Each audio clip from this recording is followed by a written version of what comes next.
Here's how to be the biggest fake Pokemon fan by your own stupid ass logic. Step 1. Through one reveal, the first reveal ever of upcoming content, pretend you're the greatest prophet of all time, of humanity if you will. Run with that and predict a disappointment in one game, and even be smooth-brained enough to write a review about another again from a Pokemon Presents, the very first footage of said games. Step 2. Prove that you're the hateful, toxic, and negative entitled brat, because again, given your stupid ass logic, or excuse for logic, along with being the biggest fucking hypocrite of all time, you missed the memo where you murmured so much advice that you pretend doesn't apply to you as well. Like this one. If you hate on anything in Pokemon, you are not a true Pokemon fan. But Pokemon Legends Arceus is already a complete disappointment because you're able to predict the future. But wait, where did that sudden optimism go? A while ago, you were the biggest gatekeeper of the franchise. You shitted on the BB&D for acting the same way you're acting now. But because there's change, and because it looks like Game Freak is actually taking some of the criticism seriously, you're having a sudden change of heart. Which leads me to step 3. Prove how much of a contrarian fuckhead you truly are, because that's the only way you can stand out. You have to be the exception. You have to hate everything the Pokemon community loves, and you have to like everything the Pokemon community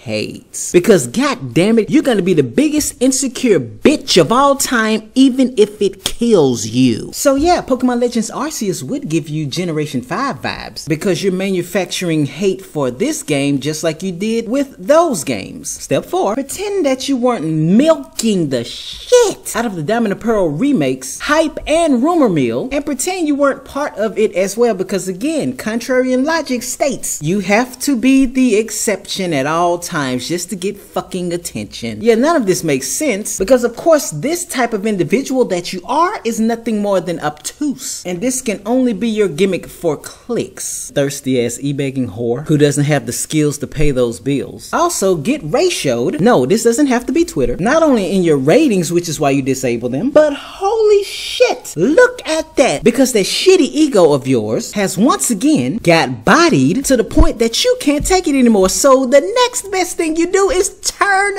off the hate comments. Isn't that funny? Because you're the deplorable asshole that has no problem passing judgment on people who have an opinion that doesn't match yours while shitting on them and their opinion, but when you get criticized, you can only call people an idiot and all other elementary insults you can only regurgitate. But of course, because you're a hypocritical little bitch that can't take the same criticism you dish out, you turn off your comments. Ouch. But they're comments like this. The negativity, I can't with you. And of course, you can only give your classic 5-star, well thought out, galaxy-brained responses by calling people idiots. But they're toxic even though they're not the little bitch that can't take the same criticism he calls himself dishing out. So while you're at all of that, insult all of your viewers, the same people that give you clicks, because they, just like the world, isn't wrapped around your little finger. But I have a feeling David's comment has been deleted. But it's in this video that hasn't had the comments turned off yet anyway. Note Janavi's comment right here, as well as Harrison's comment after David's. Oh, look at that. Janavi's and Harrison's comment are the equivalent of a crotch bump. Poor David and others that waste so much time trying to reason with a mentally fucked fool who doesn't care about your opinion, because it's all about him. And if you're not down with that, he has 4 words for you. Comments are turned off. Wait a minute, is he slipping? I bet you a disabled comments section that all I have to do is refresh the page to see a familiar sight. And why do I always have to be right? So that's it, ladies and gents. History repeats itself. Apparently you can review a product that has yet to release to the public because your ego is so shitty, you pretend that it's your schlong. The biggest Pokemon fan here, and suddenly that wind changes direction. Who knew it was all about Publicify? The biggest fake ass Pokemon fan. I mean, it's not like it's been 8 years he's been giving blatant indications of this, because everything has to meet the standards of his shitty vision of child-based video games that gets the best of his OCD and narcissism. He's scared because there's change. Again, Game Freak surely is listening to someone here, but everyone's excited, which must mean